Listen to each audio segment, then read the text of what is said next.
بسم اللہ الرحمن الرحیم۔ السلام علیکم۔ ایک دفعہ دلی میں جمنا ندی میں سیلاب آیا۔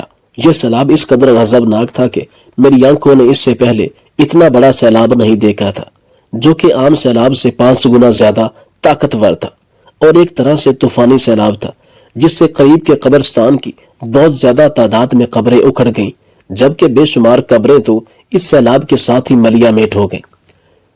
یہ قبریں اس قدر سیلاب کا شکار ہوئیں کہ کسی کو یہ تک خبر نہ رہی کہ اس جگہ پر کس کی قبر تھی اور اس جگہ پر کس کی قبر تھی۔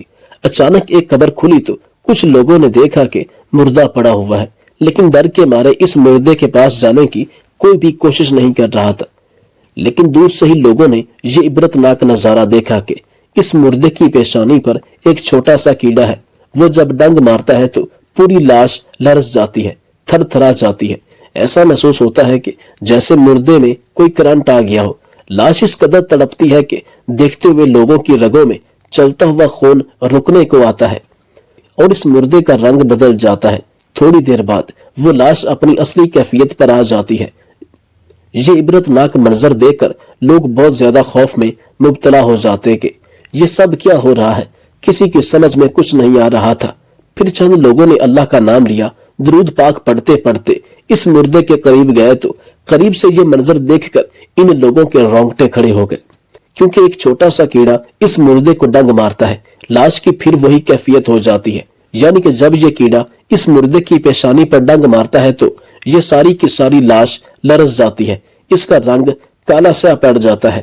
لیکن تھوڑا وقت گزرنے کے بعد یہ مردہ اپنی اصلی حالت میں صاف رنگ میں واضح ہو جاتا ہے، اور دوبارہ پھر یہی کیڑا اس کی پیشانی پر ڈنگ مارتا ہے، اور پھر اس کی پوری لاش میں کرنٹ سا لگتا ہے، اور یہ لاش تڑپ جاتی ہے، جس کی وجہ سے اس کے جسم کا رنگ بھی تبدیل ہو جاتا ہے۔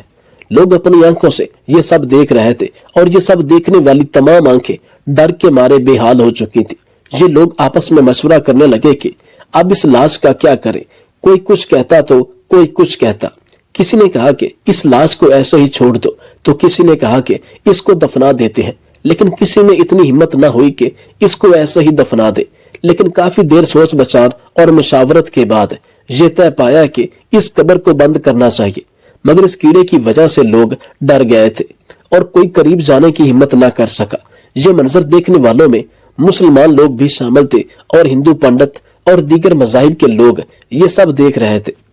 آخر میں ایک دھوبی جمنا کے گھاٹ پر آیا ہوا تھا، اس سے دیکھا نہ گیا۔ اس نے ایک کنکری اس کو ماری تو وہ کیڑا اچھلا اور اس دھوبی کی پیشانی پر آ کر ڈنگ مارنے لگا، اور پھر اس دھوبی کی پیشانی پر مضبوطی سے بیٹھ گیا۔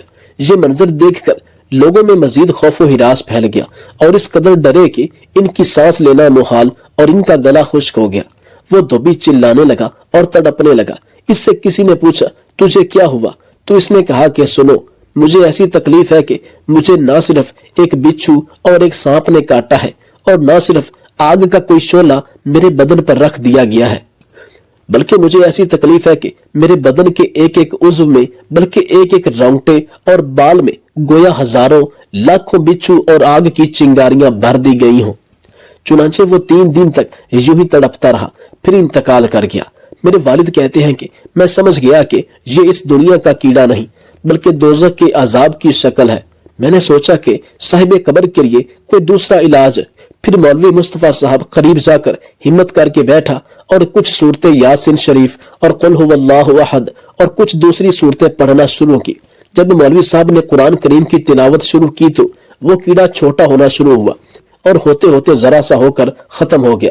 جب ختم ہو گیا تو ہم لوگ بہت خوش ہوئے کہ اللہ تعالیٰ نے اس کو عذاب سے نجات دی۔ اس کا کفن برابر کر کے قبر بند کر دی گئی۔ میرے والد صاحب کہتے ہیں کہ یہ واقعہ دیکھنے والے جتنی بھی آنکھیں تھیں وہ اس قدر روئی کہ تڑپ تڑپ کے آنکھوں میں سوزش ہو گئی۔ کئی دن تک ان لوگوں کو اپنے کھانے پینے کی خبر تک نہ رہی۔ دنیا داری تو بہت دور کی چیز ہے، اس قدر یہ لوگ ڈرے سہمے اور عبادت الہی میں مشغول ہوئے کہ ایسا محسوس ہوتا تھا جیسے قیامت آ چکی ہے۔ اور اس واقعے کو اپنی آنکھوں سے دیکھنے والے ہندو پنڈت اور دیگر مذاہب کے لوگوں نے اسی وقت مولوی مصطفیٰ صاحب سے کلمہ پڑھا اور اسلام کو قبول کیا، کیونکہ وہ جان گئے تھے کہ قرآن پاک کلام حق ہے۔ اور ان کے سامنے جیسے ہی مولوی صاحب نے قرآن پڑھا تو یہ کیڑا غائب ہو گیا، لاش کا تڑپنا بند ہو گیا، سب روٹین کے مطابق ہو گیا۔